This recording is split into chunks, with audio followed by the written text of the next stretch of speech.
Damos inicio a un nuevo podcast. En esta ocasión tenemos un invitado bastante especial. Es nuestro primer juez nacional en este espacio.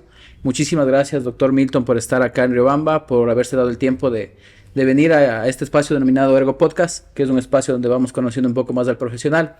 El doctor Milton Velázquez es presidente de la Sala Especializada de lo Contencioso Administrativo de la Corte Nacional de Justicia. Doctor, bienvenido. Alexis. Doctor, realmente para nosotros es un gusto tenerlo acá. Primero, bienvenido a la Sultana de los Andes de la ciudad de Riobamba. Muchísimas gracias por aceptar esta invitación. Realmente para nuestra firma, para nuestra oficina y nuestra plataforma es un gusto tenerlo por acá. Bienvenido. Muchísimas gracias, Cristian. Muchísimas gracias, Alexis. Quisiera mandar también un agradecimiento especial a Rodolfo, que fue quien nos contactó. Y desde luego, pues, estoy muy contento de estar en la Sultana de los Andes. Más aún para hablar sobre todo lo que está alrededor de la vida de un abogado. Así que muy, muy contento de estar acá.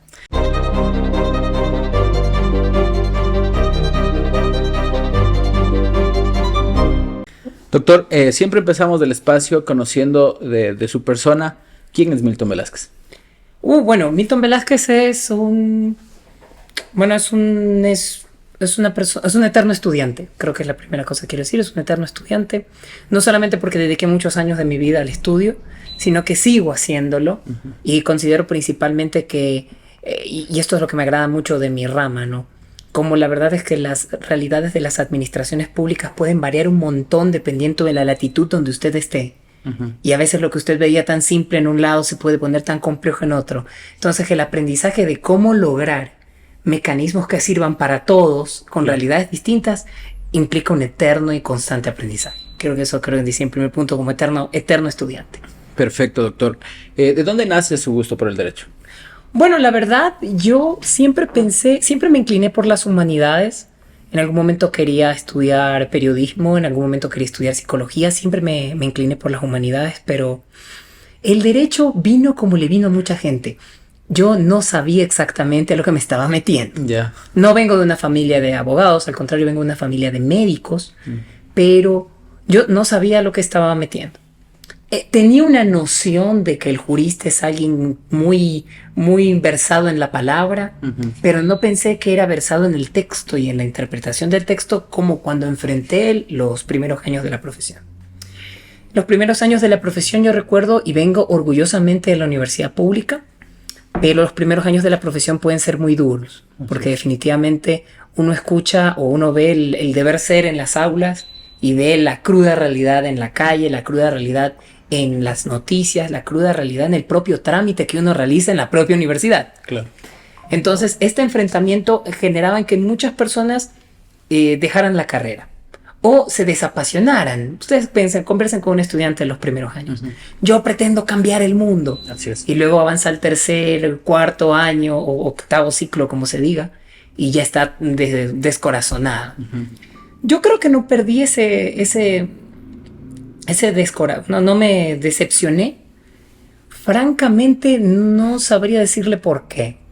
Yo creo que mucho influyó la necesidad, que también influye en otros, en tratar de buscar un medio para poder subsistir pese a las injusticias. Claro. Es decir, el medio es hostil, pero tengo estas herramientas, voy a tratar de sobrevivir en ese medio hostil. Uh-huh. Esa era como que una primera idea.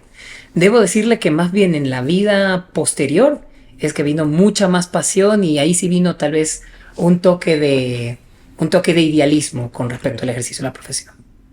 Tal vez en el ejercicio de su profesión y también de sus cargos que ha tenido, que son varios, ha existido nuevamente esa visión, ¿no?, de el estudiante que se desanima por la carrera porque lo ve, por ejemplo, como decíamos, hasta el trámite en la universidad para graduarse es un problema. ¿Alguna vez usted se decepcionó de la carrera o de la profesión diciendo, no, o sea, es la corrupción o cosas por el estilo? Le voy a contar una anécdota que no le he contado a casi nadie. Nosotros, la Universidad de Guayaquil, teníamos varias modalidades, mañana, noche y la de los fines de semana. La de los fines de semana, como era autofinanciada, tenía algunos profesores bastante buenos que iban lógicamente por esa autofinanciación, porque no tenían que pasar por el crudo trámite de cobro de la universidad. Entonces era atractiva para ellos. Eso hacía que algunos buenos profesores fueran al fin de semana. Yo, como estudiante de la noche, voy de oyente Había leído por encima el estatuto, no me había informado. Pero voy de valiente, de oyente, con un cuadernito a aprender. Yo digo, bueno, si en las jornadas en las que yo estaba tenía profesores que no iban a clases, etcétera, etcétera, pues bueno, esta oportunidad, aunque sea 1 o 2 días. Y si hay una cosa que a mí me golpeó mucho, es que en esta oportunidad que yo voy y me siento en la clase autofinanciada, me sacaron del aula. Claro. Y me sacaron del aula nunca lo he contado, me sacaron del aula de una manera que a mí me dolió. A mí me dolió. Claro, ¿qué hice al año siguiente, al semestre siguiente? Me cambié al autofinanciado, que es al final un poco este maniqueísmo que podríamos decir que hay atrás. Pero sí me afectó, en el sentido de el conocimiento es una mercancía. La verdad es que en la realidad lo es. En la realidad lo es. Pero hay que buscar maneras de democratizar el conocimiento. Y la universidad pública es una fórmula de esto. Pero, lógicamente, si hacemos universidad pública con categorías, o sea, no categorías, sino me refiero como con niveles A, nivel B, nivel C, no en la categorización que hacen los entes reguladores, no me refiero a eso, sino como que en el mismo medio universitario yo hago extracciones o diferenciaciones, no va a lograrse esa democratización, sino que vamos a tener sectarismos adentro.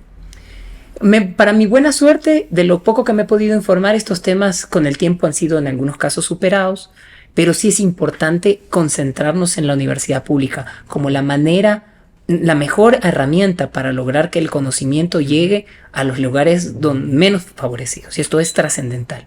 Claro. Y efectivamente esto se da también en temas de capacitaciones, ¿no? Por ejemplo, ahora ya este tipo de medios o tal vez los seminarios también que ya se cuelgan en las páginas web que facilitan el aprendizaje también del estudiante de derecho que está en sus primeros semestres o del abogado que recién está ejerciendo. El litigio, cómo se va manejando, estrategias para poder llevar los procesos. Pero sí, claro, si solo existiera estos espacios pagados, muy difícilmente hubiera un crecimiento también, sobre todo de las personas que acuden a la universidad pública. O sea, yo creo que en este punto las redes sociales han sido bastante útiles para esta democratización. Muchos debates se plantean en redes sociales y como el gran profesor y el joven estudiante tienen el micrófono al mismo nivel de capacidad de impacto, puede resultar muy importante. Pero tampoco hay que pensar en el otro extremo. Existe lamentablemente entre muchos estudiantes de derecho que se quedan solo con esa discusión de redes. La discusión de Twitter es una discusión en algunos casos sana, en otros no. Pero lo que no se puede admitir es que desdeñemos las fuentes tradicionales de la información por estas fuentes nuevas. Estas fuentes nuevas tienen que complementar lo tradicional. Y en esto es un papel importantísimo de la docencia. Porque la docencia tiene que tratar de atraer al estudiante joven con fórmulas que le permitan relacionar los conceptos con la realidad informática que viven, pero también recordarle que todo esto que se dice y todo esto que se discute tiene un basamento en los criterios históricos de muchos años. Así es. Entonces, tal vez en algún punto esto puede ser una cosa que falla en algunos centros educativos, falla también en el contexto de las capacitaciones. Claro. Porque, por ejemplo, en la capacitación a veces se discute mucho o se plantea mucho la discusión temprana de un trend topic en Twitter. ¿Es positivo? Sí. Porque es en tiempo real una discusión muy democrática del que todos los que tenemos el micrófono tenemos potencialmente la misma posibilidad de impacto. Claro. Pero si yo no lo complemento con la fórmula histórica de investigación, voy a crear una brecha entre el comelibros y el buscador entre comillas, en buscadores de motores de búsqueda de artículos sueltos. Totalmente. Porque esto también presenta un tema para el investigador joven. Yo lanzo una búsqueda en Google con control, con comillas para lograr frase exacta. Llego al texto, voy. Pero esto lo decía un profesor español, Alejandro Saiz Arnaiz. Derecho constitucional. Y vamos a aprendernos el debido proceso de formación de la ley. O quiero adentrarme ya a lo más dogmático, no sé, el derecho a la libertad o a la vida. Pero agarra el manual de derecho constitucional y tiene que empezar a leer sobre la corona española. El rey inviolable, etcétera, etcétera. Decía, yo quiero ir a los derechos. Claro. Pero él lo que decía es necesarísimo, imprescindible hacer este viaje. Y este viaje se obtiene con los textos históricos Entonces, el que está acostumbrado a la búsqueda en Google va directamente al fruto del árbol sin recorrer el árbol. Y esto es algo que lamentablemente estamos perdiendo y es necesario revitalizar. Revitalizar los clásicos. Porque en derecho un autor nunca muere, no es como en medicina. Y lógicamente, pues, aportar a la producción científica de manuales. Yo respeto muchísimo al que trabaja en manuales, que lo que procura, más que una posición de erudición, he investigado esto y quiero que llegue a tal punto, busca básicamente dar una herramienta para enseñanza. Ejemplos de manuales sacados por juristas jóvenes, se me ocurre, por ejemplo, los manuales de Felipe Rodríguez o el manual de Andrés Moreta. Son ejemplos de, más allá de que en vez de querer demostrar mi erudición en un tema específico, que también es una cuestión muy loable, ellos han preferido más bien dar una herramienta para estudiar. Y esto es imprescindible, porque el que quiere llegar, no sé, al injusto penal o el que quiere llegar al silencio administrativo va a tener que recorrer el libro. Y en ese recorrido existe el éxito.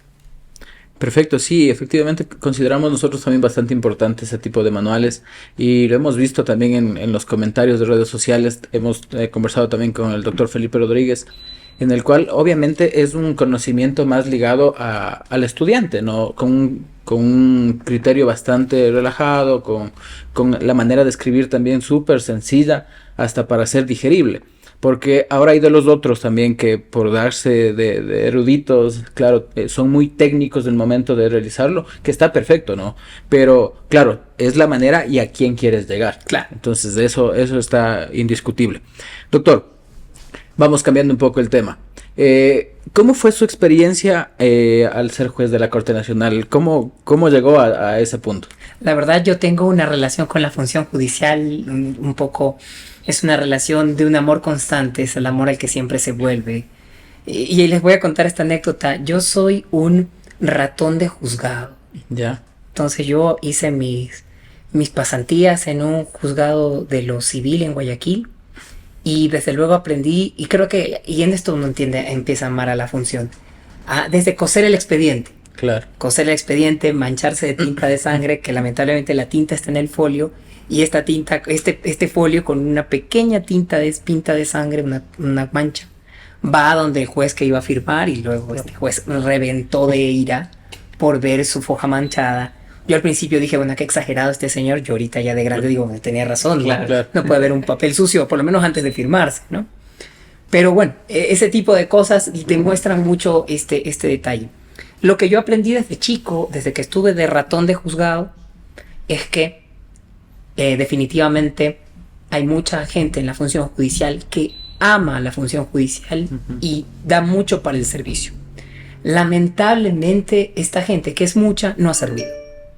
Quien hace ruido generalmente es el mal funcionario judicial, que los hay y muchos, que es necesario establecer fórmulas de responsabilidad que no atenten contra la independencia, también, que es imprescindible establecer estructuras de carrera que premien al bueno y rezaguen al malo, es imprescindible. Claro. Pero lo que sí puedo decirle que fue de mi pinino es saber y tener conciencia que hay un grupo de judiciales invisible, pero que quieren a la función judicial y que trabajan mucho por ella, a veces en condiciones complicadas. En ese contexto, después el siguiente paso fue litigar, o sea, como externo, litigar, interactuar con este sistema, con esta estructura que no me era desconocida. Y definitivamente, claro, ahí uno entiende la frustración del litigante promedio. Entonces el juego sucio que puede existir en muchos litigios, juego sucio que nunca es de uno, no es como el tango no se baila solo. Claro. El juego sucio es de dos. Entonces, así como es necesario establecer fórmulas de responsabilidad judicial, es imprescindible repotenciar las fórmulas de responsabilidad del litigante. Porque el juego sucio, y como el tango, como cualquier baile, nunca es de uno. Así como hay un judicial complicado, seguramente hay un litigante que también utiliza una fórmula no convencional o una fórmula criticable al momento de ejercer la profesión. Entonces aprendí eso. Estando en el litigio es estar atento a evitar que ese juego sucio, que ese baile mortal se dé con el caso que estaba defendiendo. Y con esto puedo entender la frustración de un montón de colegas buenos, sobre todo jóvenes, que muy idealistas van a enfrentar a la realidad del aparato judicial. Pero del mismo modo, me quedó esta idea, ¿no? Yo estuve adentro, quiero a la institución, sé que hay gente buena y lamentablemente afuera de esa gente buena no se habla. Claro. Y ese es el problema.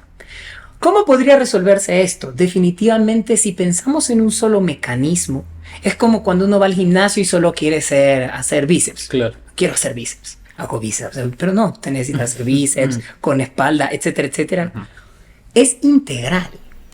Así como el ejercicio físico es integral, los mecanismos para lograr la potenciación de la justicia son integrales.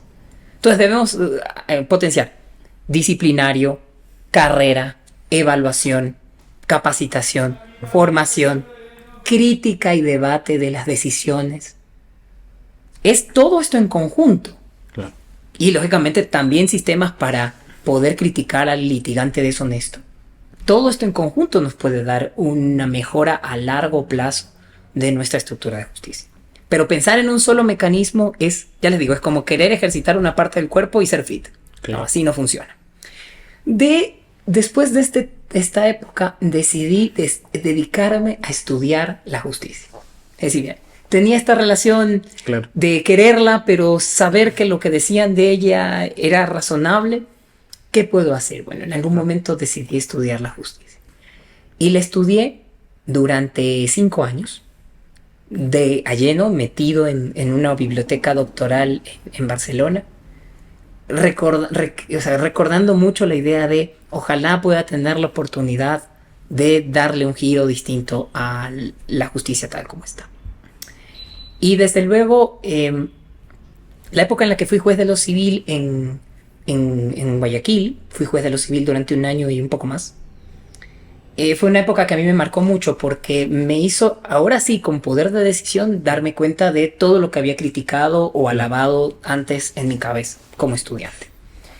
Y fue un trabajo bastante gratificante para mí, pero definitivamente desnudó los temas trascendentales que hay que cambiar en la justicia. A mí me los mostró de manera muy, muy abrupta.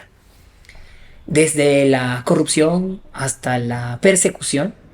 Entonces, son temas que son fuertes. Claro. Yo incluso quise irme a hacer mi tesis doctoral, quise irme a una estancia de investigación en Barcelona, poco tiempo, y volver a mi cargo de juez. Pero pedí la licencia para que me den un permiso para poder estudiar. Y entre negativas y negativas, nunca me dijeron no directamente, pero se notaba que la administración no quería concedérmela. Bueno, la verdad, fue lo mejor que me pudo pasar, porque si bien es cierto renuncié a la carrera, me fui a estudiar sobre la justicia 5 años. Perfecto. Al principio yo pensaba estudiar algún tema tan de derecho administrativo como responsabilidad del Estado. Claro. Algo súper de derecho administrativo. Pero después me di cuenta que empezó este tema de la metida de mano en la justicia, denominada así en su momento, y el abuso disciplinario que existió durante mucho tiempo. Y desde luego que eso me hizo replantearme mi línea de investigación. Mi línea de investigación ha ido en independencia judicial desde esa época hasta ahora. Cuando llego a la Corte Nacional, después de haber pasado por la Corte Constitucional, que debo decirles una cosa, fue una experiencia maravillosa. La Corte Constitucional, cesada en la época del Consejo de Trujillo, un poco empieza de cero. Claro. No hubo la renovación por tercios clásica, que es nuestro diseño constitucional, y mucha gente, y debo decirlo muy, muy puntualmente, muchísima gente se comprometió a sacar el barco adelante. Claro. Entonces, esa unión de voluntades de distintas variopintas, ¿no? Gente más de derechas, gente más de izquierdas, se juntaron a tratar de sacar el barco adelante. Esa experiencia para mí fue magnífica, yo la agradezco mucho. Y a partir de eso es que me quedé con la idea de, bueno, tratemos de replicar lo que he estudiado durante tantos años en este nuevo reto que fue la Corte Nacional. Y lógicamente ahí me encontré con muchas más sorpresas. Doctor, muy interesante todos los temas que nos ha traído a mesa. Previo a obtener ya el cargo de juez, de pronto durante su carrera usted tuvo ese sueño del joven estudiante de Derecho en llegar a tan alto. Bueno, la verdad, y este es un tema, yo siempre quise, después de cada estudio, de cada estancia de estudios, siempre quise hacer algo, o sea, alejarme de la vida pública. Intentar estar en la universidad, fui profesor a tiempo completo, de hecho en 2 universidades. Alejarme, pero las aguas me volvían a llevar. Por ponerle un ejemplo, yo estábamos diseñando en la Universidad Católica de Guayaquil, con Teresa Núquez, directora de posgrados, estábamos diseñando una maestría en Derecho Deportivo. Yeah. Estaba encantado con el tema, lejos de la discusión, lejos del barullo. Quería dedicarme, bueno, pues a las reglas FIFA y a la apelación al TAS, y a temas súper interesantes. Vamos a Derecho Deportivo, Laboral Deportivo, Propiedad Intelectual Deportivo. Vamos adelante. Estaba encantado con eso. Estábamos haciendo el diseño de esto, también diseñando otros programas. Y en ese contexto, Teresa Núquez es candidata a la Corte Constitucional. La primera cosa que me dice ella, a quien le tengo mucho cariño, me dice, bueno, pues si esto se da, me acompaña. Y yo que conozco a la doctora Núquez y sé, solamente basta meterse en Cenecit para ver la cantidad de títulos que ella tiene. Yo dije, uy. Aquí, salvo que, y se lo dije a un amigo común, a Marco Elizalde, salvo que aquí se junten los planetas, salvo que se junten los planetas, la doctora llega porque llega. Salvo una cosa excepcional. Y en efecto llegó, entonces me volvió a llevar a la vida judicial.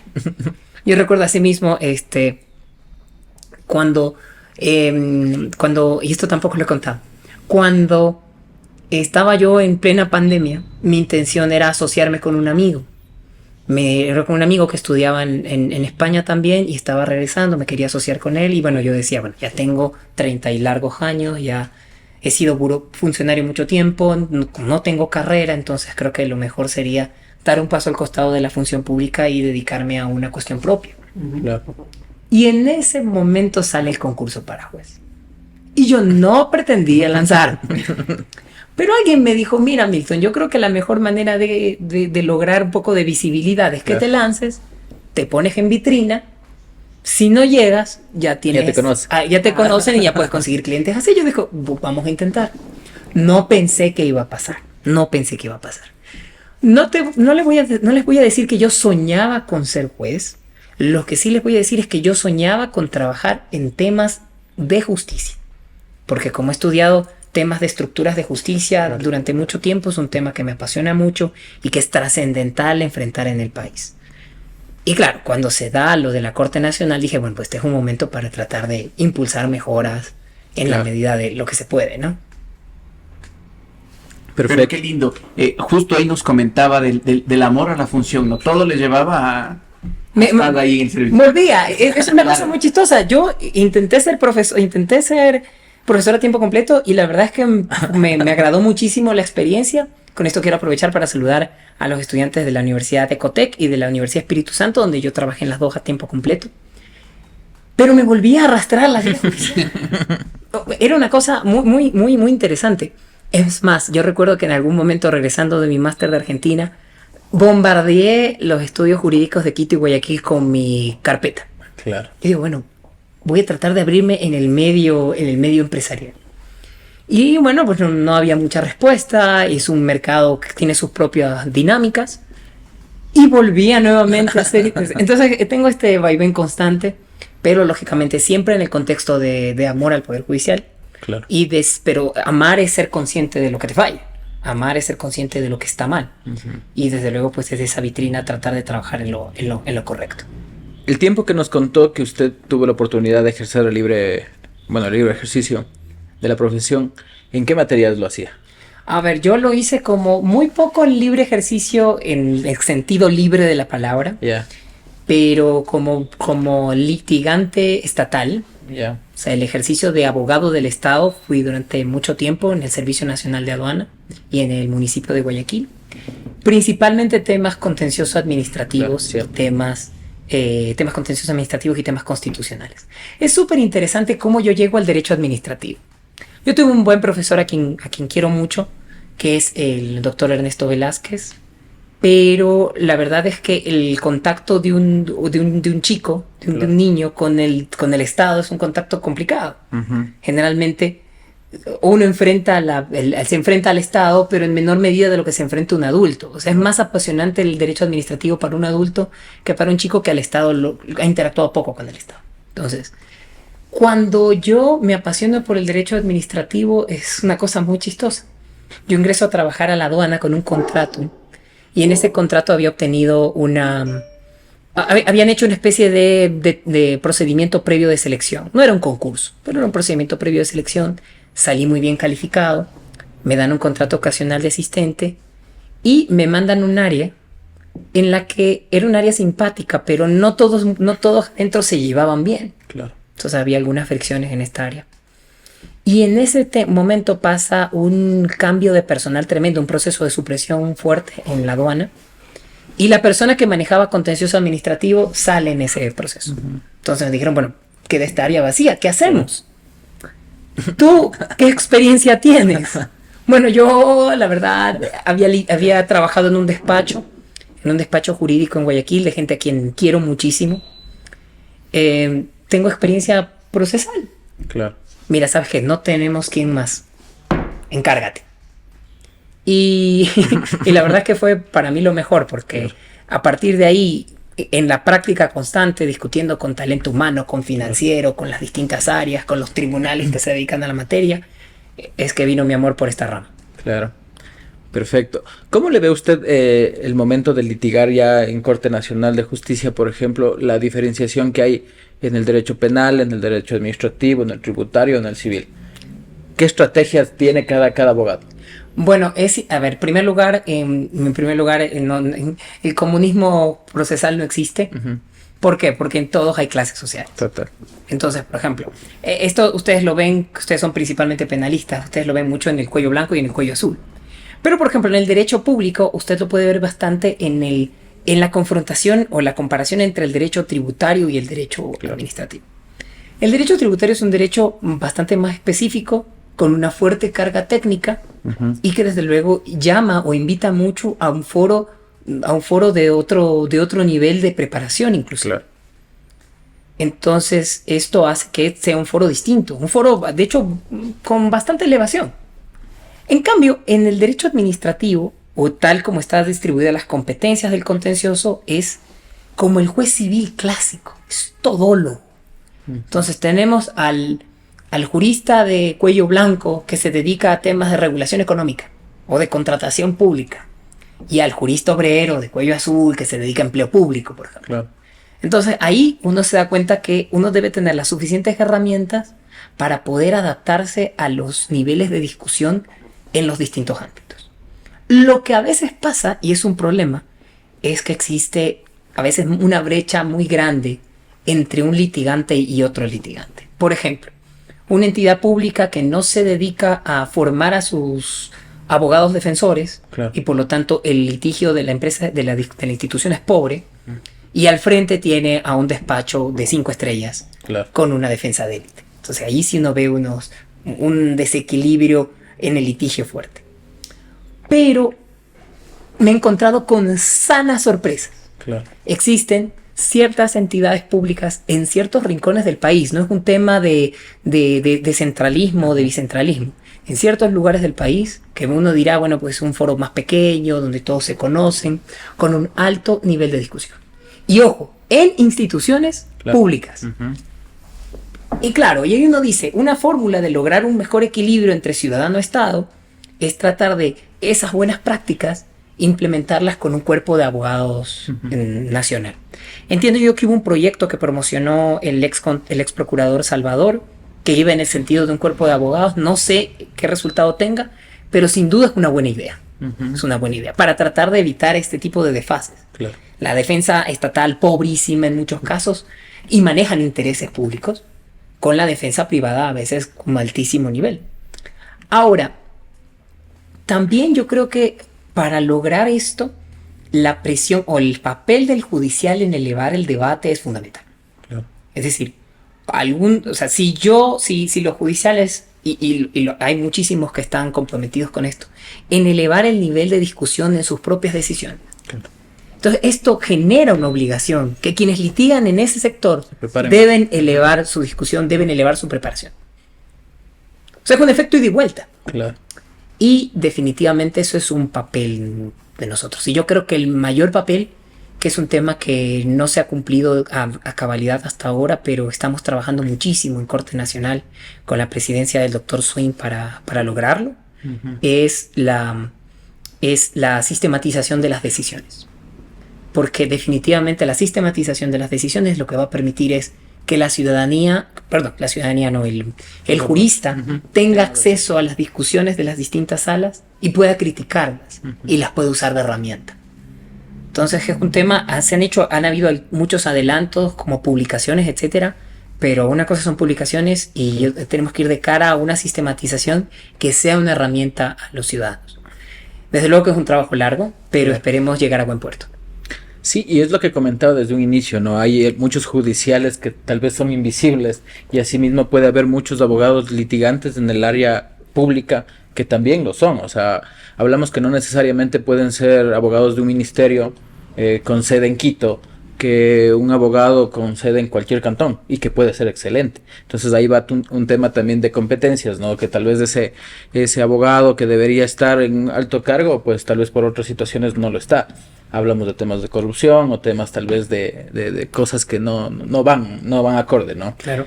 ¿Qué opinión tiene usted, Doc, en relación a cómo el común denominador, el ciudadano común, le ve a la justicia en estos momentos como el lado corrupto del país? Bueno, definitivamente es un tema importante. Existen muchísimos indicadores internacionales que mencionan cómo se ve la justicia. Y desde luego, Latinoamérica, porque no es un tema solo ecuatoriano, Latinoamérica tiene bajísimos índices de confianza en la justicia e índices que siguen bajando. Claro. Nosotros tenemos magistraturas de todos los tipos. Magistraturas con carreras consolidadas como Brasil, Argentina. Magistraturas con movilidad muy constante de jueces, con poca estabilidad, como por ejemplo varios países centroamericanos. Esto se ha criticado en los informes de Relatoría de Independencia de Jueces de Naciones Unidas. Y tenemos el caso nacional. Aquí hay que tener en cuenta una cosa. Los índices de percepción ciudadana tienen estos detalles. Primero, el ciudadano común, doña Rosa, don Manuel, es potencialmente justiciable, pero muchas veces no ha tenido que enfrentarse al aparato judicial. Entonces, ¿su opinión de dónde viene?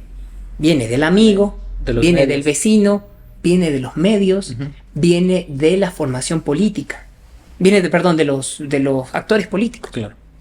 Entonces, había una relatora de independencia, una profesora argentina, que establecía y decía esta relatora de Naciones Unidas que hay que crear cultura interna y externa, cultura oficial y extraoficial, cultura en las universidades de respeto a la independencia judicial y una cultura externa, medios de comunicación con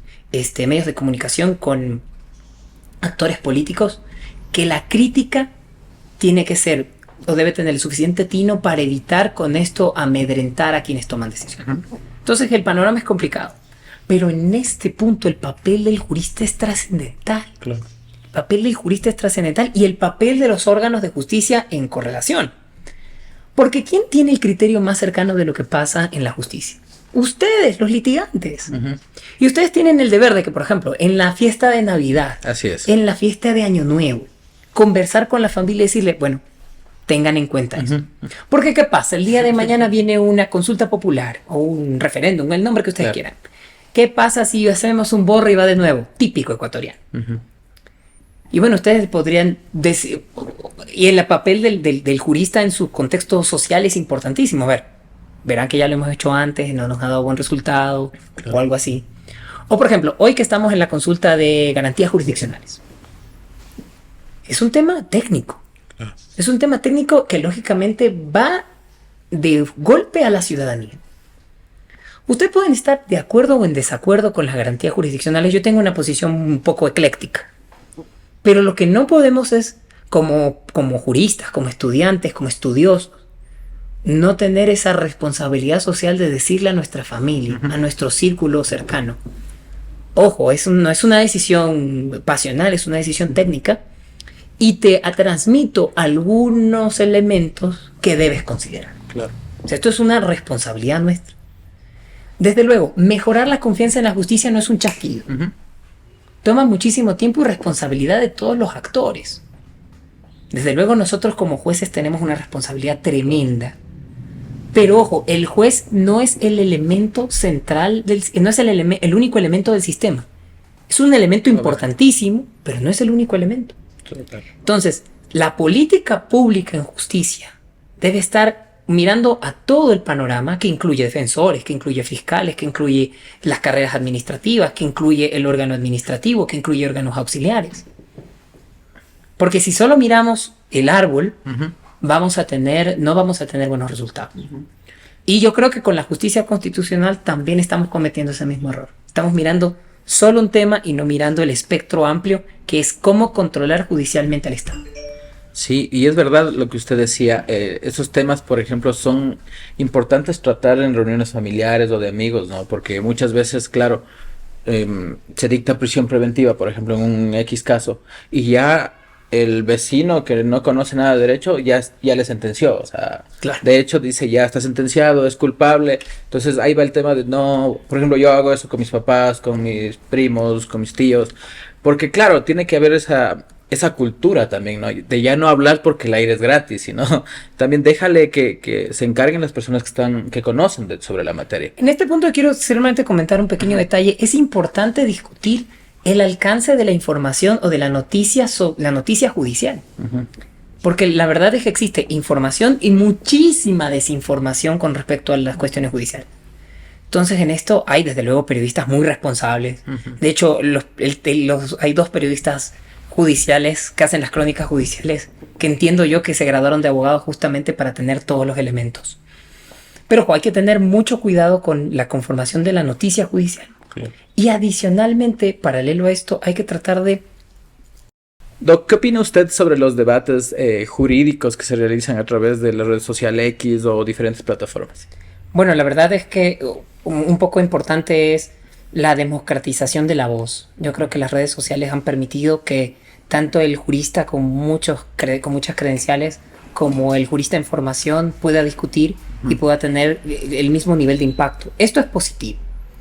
Pero lo que sin duda es negativo es el hecho de que el debate casi siempre termina en argumentos ad hominem. Tú opinas esto porque eres tal o claro. Con calificativos. Yo creo que eso es un problema. Pero ojo, más allá de que pueda ser positivo, no es el espacio propicio para discutir. Claro. Es un espacio que está bueno, está bien y genera un buen impacto, porque a veces una discusión de un tema que tal vez no trasciende esta sala se vuelve de escala nacional en 1 o 2 días. Me parece que es muy bueno, pero no creo que sea el escenario propicio para una discusión más técnica. La cantidad de caracteres, los hilos inmensamente largos. Hay gente que trata de aportar alguna cosa. Por ejemplo, Juan Carlos, que vino acá a hablar con ustedes, que él con los marcadores de colores. Claro, todo bien para quien puede ver colores, pobres los daltónicos. Claro. Pero definitivamente es complicado. Claro. O, por ejemplo, la Corte Constitucional ahorita está haciendo, Daniel Gallegos está haciendo el CEDE que está haciendo estos podcasts, pero en tiempo real, que me parece que es positivo por el impacto que tiene. Pero no podemos quedarnos ahí. Claro. El espacio propicio para la discusión, y perdón por decirlo así, es el gremio, la gremiación y la universidad. Claro. Entonces, esos son los espacios naturales de discusión. Estos espacios adicionales están bien, pero estos son los espacios naturales. Obviamente. ¿Por qué? ¿Y por qué pienso esto? Porque lamentablemente las redes sociales, como ustedes bien saben, en un like, un retweet genera dopamina, ¿no? Entonces genera una emoción, me dieron like, qué contento que estoy, genera satisfacción. Y esto puede resultar en algún punto ser adictivo. Y ojo, todo tipo de aplauso es adictivo. Rodrigo Borja decía que un día da un discurso el candidato a presidente Borja a la época, da un discurso y dice, terminé diciendo las peores demagogias posibles por el fervor del aplauso. Entonces ya el aplauso de balcón de Velasco Ibarra ahora es el like, claro. Ahora es el retweet, ahora es el mensaje de te apoyo, la cita. Y esto puede marear al jurista. Puede marear al jurista porque, ojo, que mucha gente te aplauda no quiere decir que tu posición tenga la razón. Y 2, Más aún que marear al jurista, puede marear al funcionario y concretamente al juez. Muchos jueces intervienen en estas discusiones por medio de redes y en este punto hay que ser muy, muy, muy prudente. Estándares internacionales implican que no es de satanizar que los jueces usen redes sociales, porque el derecho a la comunicación del juez existe como en cualquier otro ciudadano, pero tiene un matiz. Claro. El juez debe mantener un halo de prudencia que genere confianza. Porque, a ver, todo el mundo puede hacer lo que quiera en su vida personal, pero definitivamente pues uno confiara tal vez en una persona callada, claro, que en una persona diferente a esto. Entonces, ese halo que permita la confianza no puede perderse. Entonces, el juez al momento de interactuar en redes, que lo puede hacer, pero tiene que ser con muchísimos detalles prudentes de lo que comenta. Y ojo, la red social es excelente para imprudencias. Claro. Todos mis amigos judiciales en algún momento me han referido, no debí haber dicho tal cosa. Y ellos también en algún momento saben que yo esto no debí decirlo. Pero bueno, queda en lo que llama una periodista española la maldita hemeroteca, que es el feedback histórico de Twitter. Pero hay que crear estos mecanismos para lograr evitar o desarrollar estas habilidades para evitar tener imprudencias en redes sociales. Por eso el espacio idóneo, ¿cuál es? Claro. La universidad. Sí. Donde el juez se saca el habillé, la toga, y va como un jurista más a conversar con colegas juristas. Y ojo, la agremiación. Se satanizó mucho a los colegios durante muchísimo tiempo desde las sentencias de Tribunal Constitucional que declararon la inconstitucionalidad de la agremiación obligatoria. Podemos discutir históricamente si esto fue beneficioso o perjudicial, pero lo que sí es importante es que la agremiación es también el lugar natural para discutir. No solamente para jugar fútbol, claro, que también está bueno, pero para discutir estos temas es el lugar natural. Las redes sociales deberían ser lugares adicionales. Pero bueno, esperemos buscar una fórmula de equilibrio. ¿Qué tan importante se está dando ahorita, por ejemplo, estas intervenciones por parte de los gremios de colegios de abogados? ¿O no hay tal discusión en temas académicos? Yo tuve una amarga experiencia, bueno, no amarga, una mala experiencia. En la Corte Nacional discutimos algunas cosas que se hacen públicas para que la ciudadanía tenga conocimiento y genere debate. Alguna vez solicitaron por redes sociales, un grupo de abogados de Quito, solicitaron información. Y yo les contesté, bueno, pues podemos conversar con los gremios. Y la respuesta fue, los gremios de abogados no representan a los abogados. Claro. Este no es un dato menor, porque si mucha gente piensa esto, existe una debilitación gremial. Y la agremiación es importantísima. Podemos no estar de acuerdo con quien esté a la cabeza de un gremio en un contexto, pero la agremiación es importantísima. Piensen el papel que tienen las barras en los países anglosajones. El papel que tuvieron los colegios históricamente en lo que los administrativistas llamamos el control del poder de policía de las profesiones. Y hoy por hoy, pues, es un tema que hay que discutir.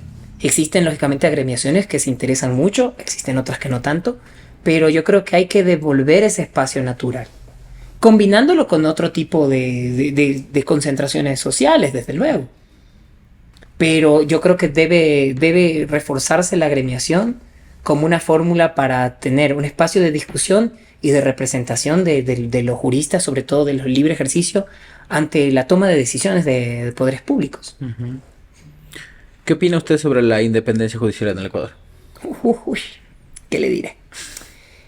Bueno, debo indicar que la independencia judicial, los índices de independencia judicial latinoamericanos generalmente no son buenos. Existen países que han logrado altísimos índices y una buena presencia, como por ejemplo Uruguay o Costa Rica o Chile. Pero de ahí existen países en la media. Nosotros estamos a veces un poquito abajo de la media, a veces bastante más abajo. Entonces no pasamos de la mitad de tabla para arriba, si lo vemos en términos futbolísticos. Claro. Esto yo creo que se debe a una serie de factores. El Ecuador no tiene una cultura de respeto a la independencia judicial y esta se está creando con el tiempo. Les voy a contar una anécdota para que vean esto. Yo estaba realizando mi investigación doctoral y para esto me fui a la hemeroteca, en la biblioteca de en la biblioteca municipal en Guayaquil. Me voy a la hemeroteca a leer textos, a leer periódicos.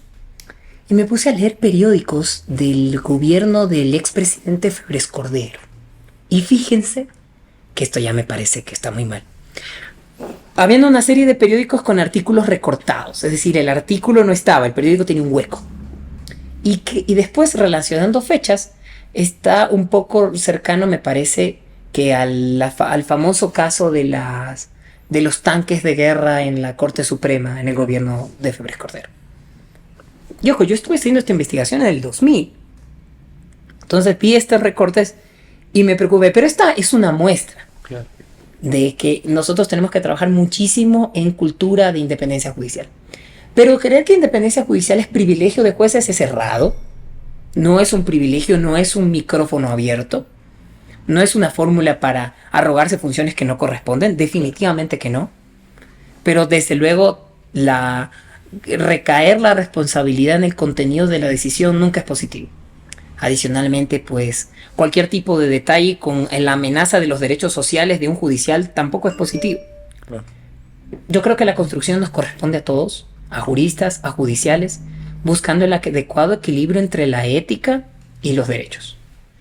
Porque desde luego, reforzar los temas de independencia judicial sin tener en cuenta la efectividad de los mecanismos de responsabilidad es totalmente arbitrario. Y no reconocer que existe una estructura judicial con ovejas, no voy a usar colores, con manzanas buenas y manzanas podridas, es vivir vivir como el avestruz, con la cabeza en el suelo. Hay que reconocer los espacios oscuros de la función judicial y establecer mecanismos, como les dije, no uno, muchos alrededor, para lograr, por métodos de palo y zanahoria, incentivo y castigo, lograr la depuración de los malos elementos. Perfecto, doctor.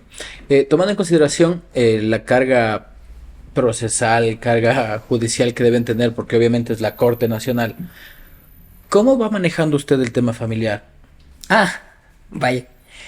Bueno, yo debo en primer lugar decir, tengo una familia que me comprende y me quiere mucho. Uh-huh. Y una familia que me ha apoyado mucho en las distintas decisiones que he tomado cuando me fui a estudiar fuera a España, cuando me fui a Argentina, cuando empecé de judicial, cuando volví de judicial. Claro.